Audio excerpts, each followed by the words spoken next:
प्रधानमंत्री नरेंद्र मोदी ने शुक्रवार को हिमाचल प्रदेश के नाहन में चुनावी जनसभा को संबोधित किया। इसके बाद पीएम मंडी पहुंचे। इस दौरान उन्होंने इंडी गठबंधन और राज्य की कांग्रेस सरकार पर जमकर निशाना साधा। पीएम मोदी ने पहाड़ी बोली में अपने भाषण की शुरुआत की।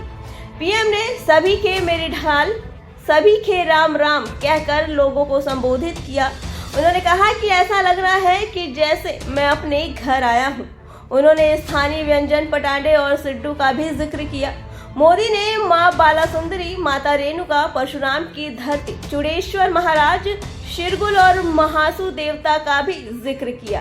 सभी को संबोधित करने के साथ उन्होंने अपनी जनसभा को शुरुआत की। इसके बाद उन्होंने इंडी गठबंधन और राज्य की कांग्रेस सरकार पर जमकर निशाना साधा। उन्होंने क्या कहा, चलिए आपको सुनाते हैं। माता की, भारत माता की, सभी के मेरी ढाल, सभी के राम राम। मां बालासुंदरी, रेणुका मां और परशुराम के धरते महर्षि जमदग्नि के तपोस्थले, चूड़ेश्वर महादेव, शिरगुल देवता, महासू देवता की पुण्यधरा, गुरु गोविंद सिंह रे धरते पांदी आए के मुखे बहुत बहुत खुशी हसो।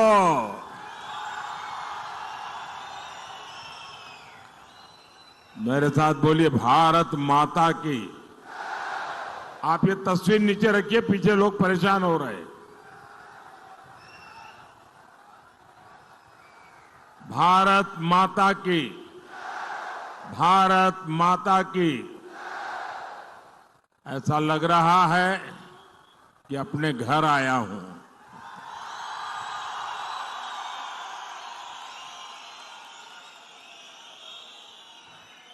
मेरे लिए न नाहन नया है और ना ही सिरमौर नया है, लेकिन मुझे कहना पड़ेगा आज का माहौल नया है। मैं यहां संगठन का काम करता था, आप लोगों के बीच में रहता था, चुनाव भी लड़वाता था, लेकिन यहां सिरमौर में इतनी बड़ी रैली मैं खुद कभी नहीं कर पाया।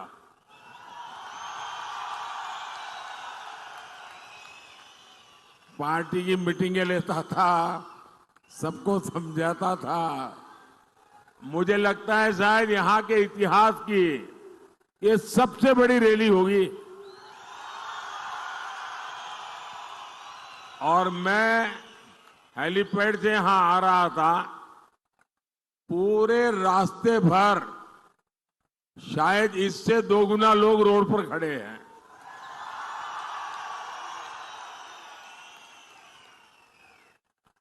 आपका ये प्यार, आपका ये आशीर्वाद मुझे हमेशा हमेशा हिमाचली बना के रखता है।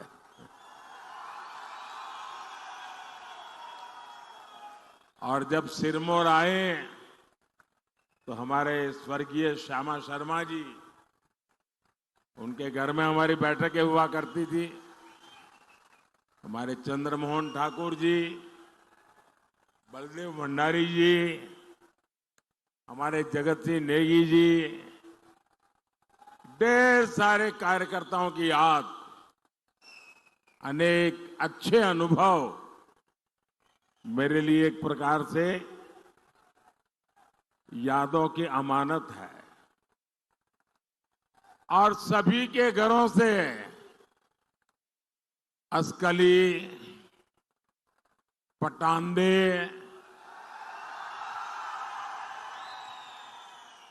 और सिडको और यहां एक होटल ब्लैक मैंगो हुआ करता था। होटल ब्लैक मैंगो है। हमारे अल्पसंख्यक मोर्चे की बैठकें ज्यादातर वहीं पर हुआ करती थी।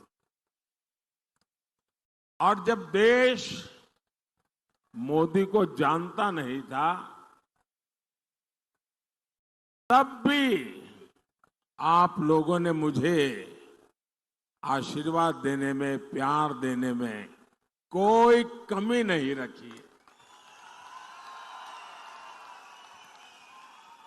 समय बदला है, लेकिन मोदी नहीं बदला है।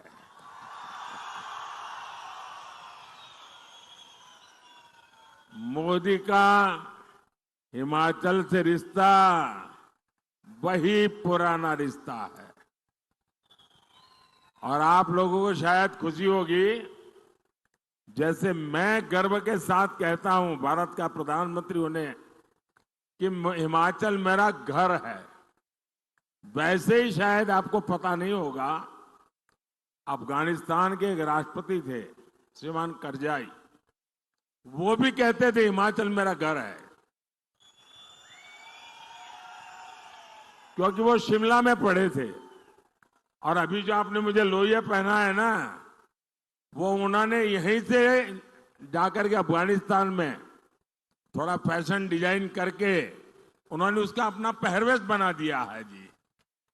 यानी यही हिमाचल की ताकत है कि जो इतना लगाव रखती है।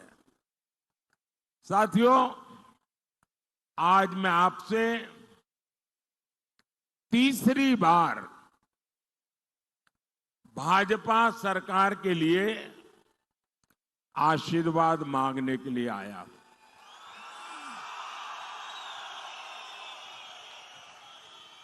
और मुझे आशीर्वाद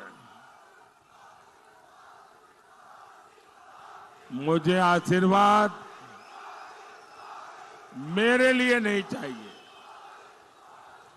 मुझे आशीर्वाद मेरे परिवार वालों के लिए नहीं चाहिए।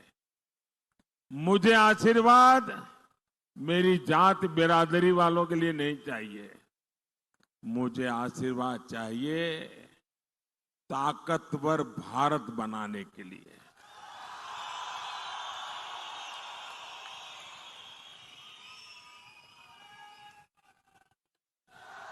मुझे आशीर्वाद चाहिए विकसित भारत बनाने के लिए। मुझे आशीर्वाद चाहिए विकसित हिमाचल के लिए। देश में 5 चरणों के चुनाव हो चुके हैं। बीजेपी एनडीए की सरकार बननी पक्की हो चुकी है।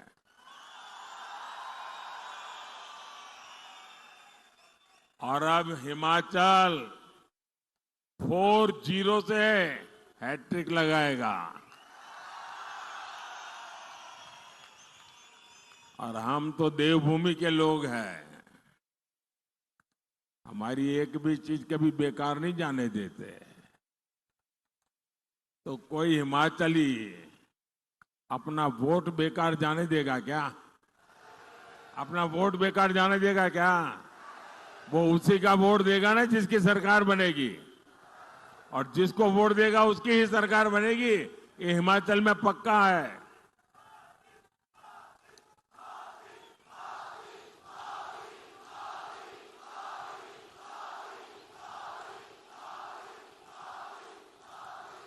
मेरे साथ बोलिए फिर एक बार, फिर एक बार, फिर एक बार। साथियों, हिमाचल प्रदेश सीमा से सटा हुआ राज्य है। हिमाचल के लोग एक मजबूत और ताकतवर सरकार का मतलब जानते हैं। मोदी आपके लिए जान की बाजी लगा देगा, लेकिन आप पर कभी संकट नहीं आने देगा। आपने कांग्रेस का दौर देखा है। जब एक कमजोर सरकार देश में हुआ करती थी, उस समय पाकिस्तान हमारे सिर पर चढ़ करके नाचता था। कांग्रेस की कमजोर सरकार दुनिया में गुहार लगाती फिरती थी। मोदी ने कहा, भारत अब दुनिया के पास भीख नहीं मांगेगा, भारत अपनी लड़ाई खुद लड़ेगा। और फिर भारत ने घर में घुस करके मारा।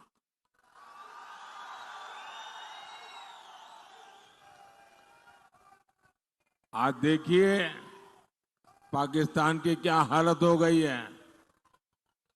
साथियों, हिमाचल के ऊंचे पहाड़ों ने मुझे अपना हौसला बुलंद रखना सिखाया है। और हिमाचल की बर्फीली पहाड़ियों ने मुझे ठंडे दिमाग से काम करना भी सिखाया है। पहाड़ों ने मुझे अपना सिर गर्व से ऊंचा रखना सिखाया है। और मैं मां भारती का अपमान नहीं सह सकता। लेकिन कांग्रेस मां भारती के अपमान से भी बाज नहीं आती। कांग्रेस को भारत माता की जय कहने से ही दिक्कत है। कांग्रेस को वंदे मातरम कहने से दिक्कत है।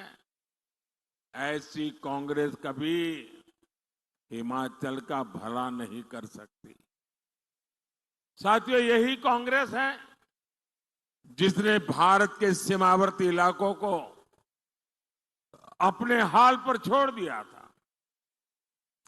जब बॉर्डर स्टेट में सड़क बनाने की बात आती थी तो कांग्रेस के हाथ पांव फूल जाते थे।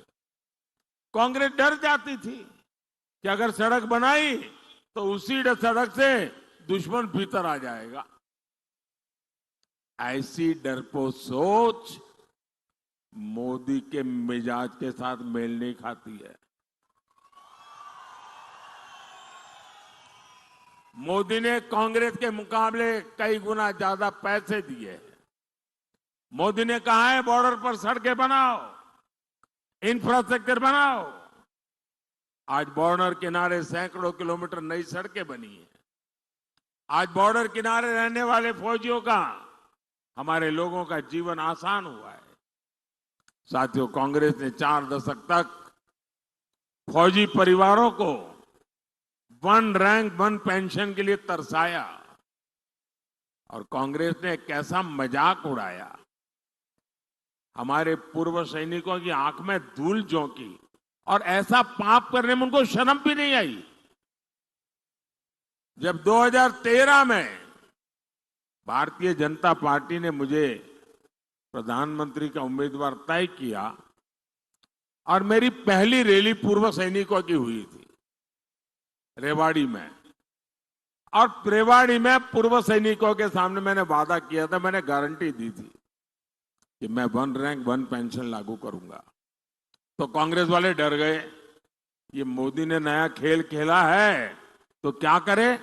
तो उन्होंने रातों रात अफरा-तफरी में बजट में कहा कि हम भी 1 रैंक 1 पेंशन लागू करेंगे। लेकिन किया क्या, 500 करोड़ रुपए का टोकन डाल करके कह दिया कि 1 रैंक 1 पेंशन लागू करेंगे।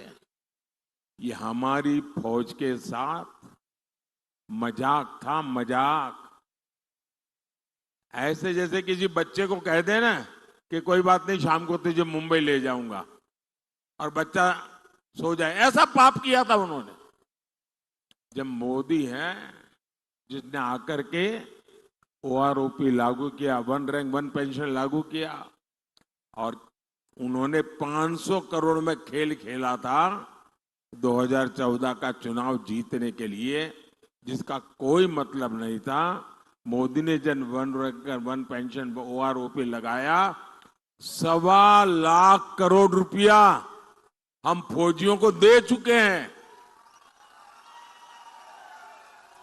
अब मुझे बताइए भाई, कहां 500 करोड़ और कहां 1.25 करोड़? ये 500 करोड़ मजाक था कि नहीं था? मजाक था कि नहीं था? फौजियों की बेइज्जती करने का इरादा था कि नहीं था? फौजियों का अपमान था कि नहीं था? और इसलिए ही तो लोग कहते हैं, मोदी जो गारंटी देता है ना, वो गारंटी पूरी होने की गारंटी होती है।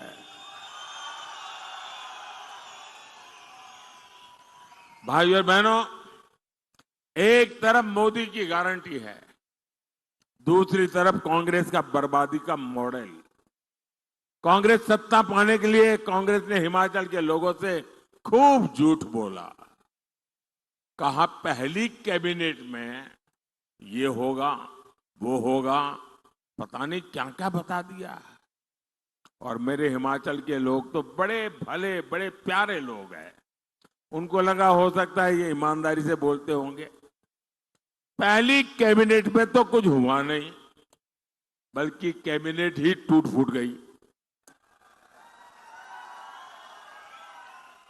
साथियों, इतनी बड़ी संख्या में यहां मैं माताओं बहनों को देख रहा हूं। आप मुझे बताइए, कांग्रेस ने कहा था आपको 1500 रुपया देगी, क्या 1500 रुपया मिला? क्या मिला? क्या किसी के घर में आया? क्या कांग्रेस ने गोबर का पैसा देने का वादा किया था, किसी को मिला? क्या जरा जोर से बताओ ना भाई, डरो मत। मिला क्या? ये अभी ज्यादा दिन रहने वाले नहीं है, आप जरा हिम्मत से बोलो। मैं नौजवानों से पूछता हूं, पहली कैबिनेट में 1 लाख नौकरियां मिलनी थी, ये वादा किया था, मिल गई क्या? अरे पूरी ताकत से बताओ ना, जरा इनके दिल्ली के आकाओं को पता चले कि कैसा झूठ का खेल आपने इस पवित्र भूमि के पवित्र लोगों के साथ किया है। अरे नौकरी छोड़ो, ये तालाबाज कांग्रेस है, तालाबाज। ये तालाबाज कांग्रेस सरकार ने नौकरी की परीक्षा कराने वाले आयोग को ही ताला लगा दिया। अब ये तालाबाज सरकार आपके भविष्य का ताला खोल सकती है क्या? दिल्ली के जिस शाही परिवार ने हिमाचल को ये धोखा दिया, उसने मुड़कर फिर यहां अपनी शक्ल तक नहीं देखी है।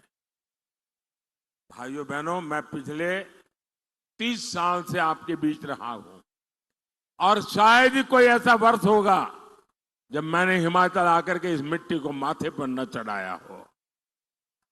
गुजरात में रहा, मुख्यमंत्री रहा, आपसे कुछ मांगा नहीं था, लेकिन आपका प्यार, आपके आशीर्वाद को कभी मैं भूल नहीं सकता हूं। मेरे पर आपका कर्ज है और मैं हर मौके की तलाश में होता हूं कि मैं हिमाचल का कर्ज कैसे उतारूं। भाइयों और बहनों, कांग्रेस और इंडी गठबंधन स्वार्थी है, अवसरवादी है। ये लोग 3 चीजें आपको कॉमन मिलेगी इनमें। ये पत्रकार मित्र जरूर इस पर रिसर्च कर सकते हैं, गौर कर सकते हैं। आपको बड़ा खजाना मैं दे रहा हूं, आपको काम आ जाएगा।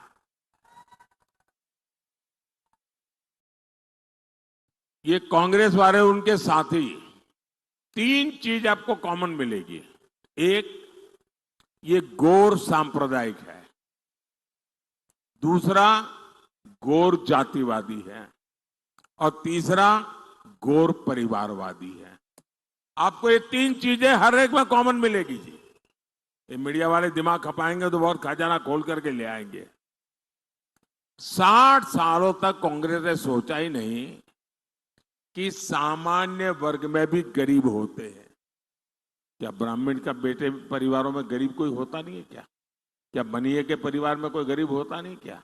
उच्च वर्ण के लोगों के समाज में गरीब लोग होते हैं कि नहीं होते? उनकी परवाह ही नहीं थी, चिंता ही नहीं थी। उनको भी आरक्षण की जरूरत है। कांग्रेस ने हमारे इन समाज को कभी सोचा नहीं। मोदी ने आकर के जिस समाज ये आरक्षण के दायरे से बाहर था, उनको बड़ा सुखी संपन्न माना जाता, उच्च माना जाता था, मैंने उनके गरीब बच्चों के लिए 10% आरक्षण किया और इस देश में कोई झगड़ा नहीं हुआ और किसी का लूट करके नहीं किया। और आज इसके कारण हमारे समाज के लोगों को अलग अलग स्थान पर अवसर मिल रहा है। कांग्रेस ने हमारे गिरिपार के हाटी समुदाय को भी आरक्षण नहीं दिया।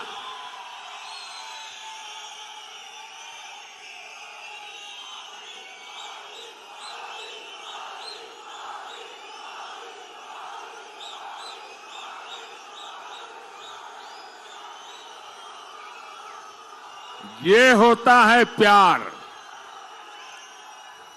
जब नेक दिली से काम होता है, जब न्यायिक काम होता है, तो मन उत्साह से भर जाता है, वो दिखता है जी।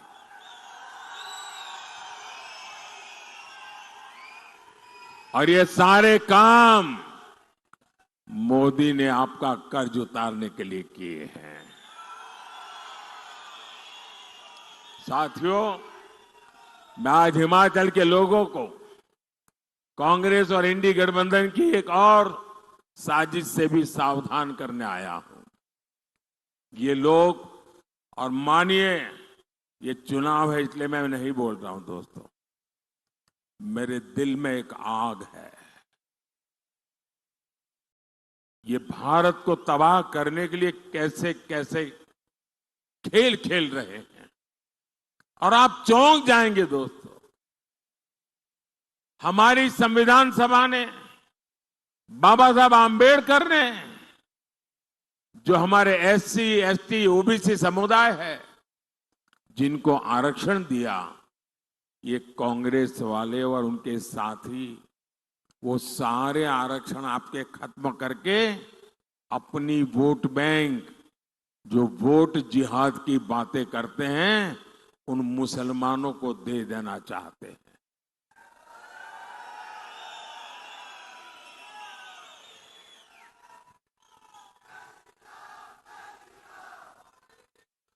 और ये सिर्फ बातें नहीं करते। कर्नाटका में कांग्रेस सरकार बनने के बाद उन्होंने कर दिया। ओबीसी के जो आरक्षण के अधिकार थे वो उनसे छीनकर मुसलमान को दे दिए, यानी देंगे ऐसा नहीं, दे दिए। और इस मॉडल पे वो काम करना चाहते हैं। आप मुझे बताइए, इस प्रकार का काम क्या मेरे हिमाचल के लोगों को मंजूर है क्या? जरा पूरी ताकत से बताइए ना। क्या ऐसे लोगों को आप स्वीकार करेंगे? ऐसे विचार को स्वीकार करेंगे? ऐसे लोगों का हर पोलिंग बूथ में सफाया होना चाहिए कि नहीं होना चाहिए? ये चुनाव मौका है इनको कहने का, रुक जाओ। ये चुनाव उनको कहने का मौका है, रुक जाओ, बहुत हो चुका, अब हम देश को तोड़ने नहीं देंगे। साथियों, इंडी गठबंधन की साजिश का ताजा उदाहरण पश्चिम बंगाल में सामने आया। 2 दिन पहले ही कलकत्ता हाईकोर्ट ने वहां 77 मुस्लिम जातियों के आरक्षण को खत्म कर दिया। कोर्ट ने किया। आप लोग कल्पना कर सकते हैं, मुसलमान की 77 जातियों को इंडी गठबंधन वालों ने रातों रात ओबीसी बना दिया था और ओबीसी का जो हक था वो उनको दे दिया था। अदालत ने उसको गंभीरता से लिया। इन 77 मुस्लिम जातियों को नौकरी में, पढ़ाई में, हर जगह मलाई मिल रही थी।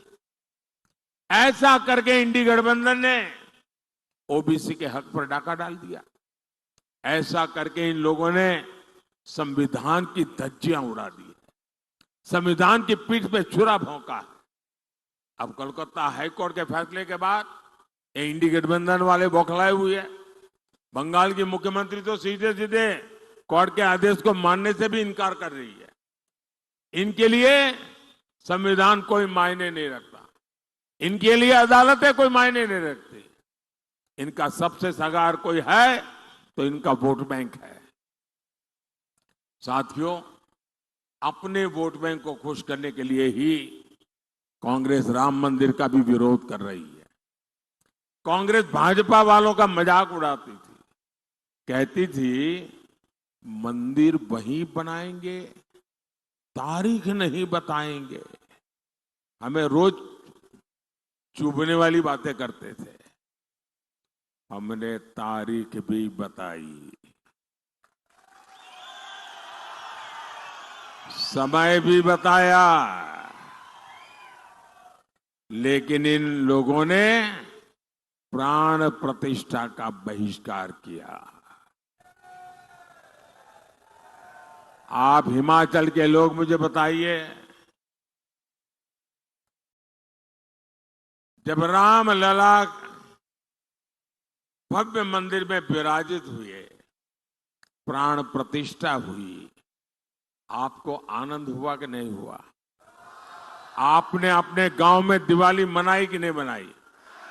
घर में दिवाली मनाई कि नहीं मनाई? हर हिंदुस्तानी खुश हुआ कि नहीं हुआ? 500 साल की लड़ाई, हमारे सभी पूर्वजों को भी खुशी हुई होगी कि नहीं होगी?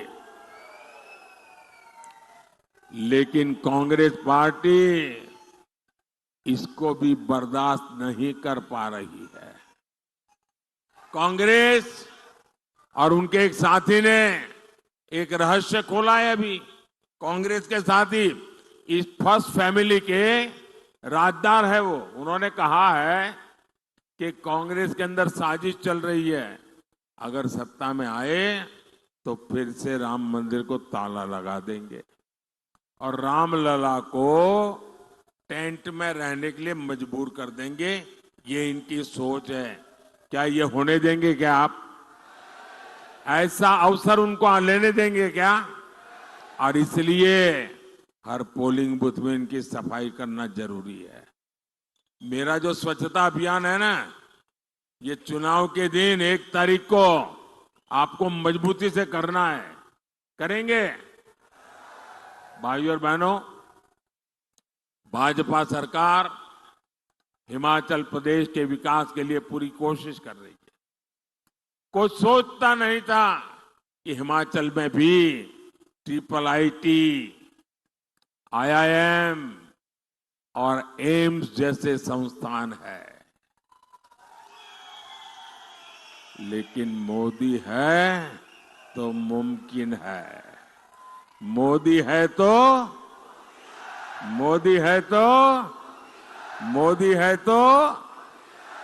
हिमाचल को बल्क ड्रग्स पार्क और मेडिकल डिवाइस पार्क मिला है। हिमाचल देश के उन पहले राज्यों में है जहां वंदे भारत ट्रेन शुरू हुई।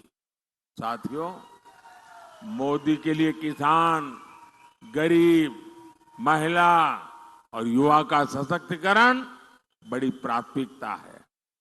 5 किलो मुफ्त अनाज और 5 लाख रुपए का मुफ्त इलाज, ये मोदी की गारंटी है। हमारे किसानों, बागवानों के खाते में भी सम्मान निधि के 6,000 रुपये आते रहेंगे। साथियों, मोदी ने स्वयं सहायता समूहों से जुड़ी 3 करोड़ बहनों को, यह आंकड़ा छोटा नहीं है, 3 करोड़ बहनों को लखपति दीदी बनाने की गारंटी दी है। और इनमें मेरे हिमाचल की भी तो हजारों बहनें होगी। मोदी आपका बिजली बिल याद रखना जरा, मैं ये कांग्रेस वाले गप मार के गए ना, ऐसे नहीं करता हूं। मोदी आपका बिजली बिल जीरो, बिजली बिल जीरो। और इसके लिए एक बड़ी योजना लेकर के अपनी सेवा में हाजिर है। और योजना शुरू होगी ऐसा नहीं, शुरू कर दी। योजना का नाम है पीएम सूर्यघर मुफ्त बिजली योजना। इससे आपका बिजली बिल जीरो हो जाएगा। इतना ही नहीं, जो बिजली आप पैदा करेंगे वो बिजली बेच करके उसमें से कमाई भी करेंगे। ये कैसे होगा? आपके घर पर सोलर पैनल लगाने के लिए सरकार आपको 75,000 रुपए देगी, 75,000 रुपीज। आप खुद अपने घर में बिजली पैदा कीजिए, आपकी जरूरत की बिजली मुफ्त में उपयोग कीजिए। अतिरिक्त बिजली जो है वो आप सरकार को बेच दीजिए, कमाई कीजिए। ये मुफ्त बिजली योजना मोदी लेकर के आया है। और मैं, मेरे सिरमौर वाले साथी, ये ऑलरेडी ऑनलाइन बुकिंग चालू है, आप अपना नाम रजिस्टर करवा दीजिए। ये बात की बात नहीं है, हो रहा है, काम शुरू हो चुका है। जैसे मोदी ने पहले गारंटियां पूरी की, वैसे ही ये गारंटी भी मोदी पूरी करेगा।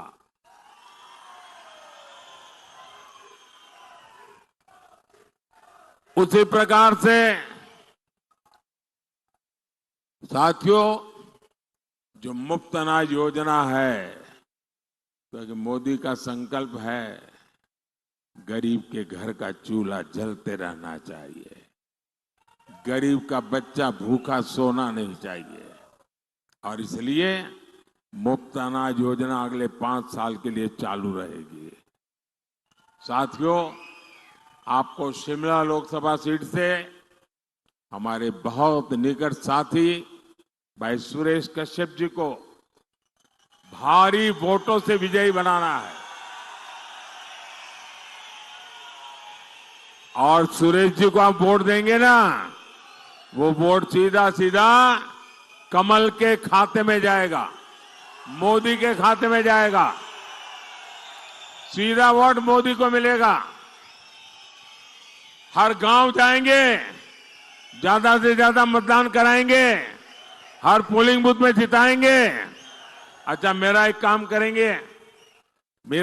करेंगे, कमाल हो यार, सुरेश के लिए तो सब जोर से बोल रहे हो, मैंने कहा मेरे लिए करोगे तो ठंडे हो गए। करोगे? ये पॉलिटिकल काम नहीं है, करोगे? चुनाव वाला काम नहीं है, करोगे?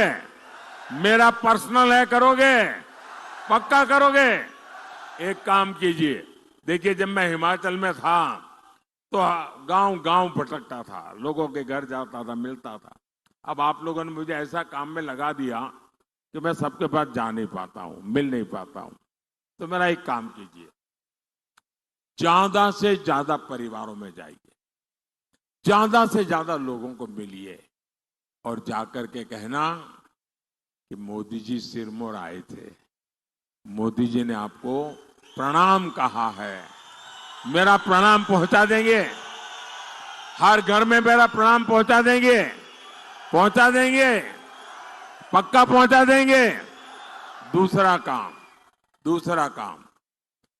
काम, हम तो देवभूमि के लोग हैं, हमारे यहाँ हर गांव के अपने देवी देवता होते हैं, अपने देवता होते हैं, देवता का आगमन होता है, हर गांव के अंदर एक पूजा स्थल होता है। आप सब मिलकर के गांव में जाके मेरी तरफ से मत्था टेकना, आशीर्वाद मांगना, देवी देवताओं के आशीर्वाद मांगना, ताकि विकसित भारत का सपना हम जितना जल्द हो सके पूरा कर सके। मेरे साथ बोलिए, भारत माता की, भारत माता की बहुत बहुत धन्यवाद।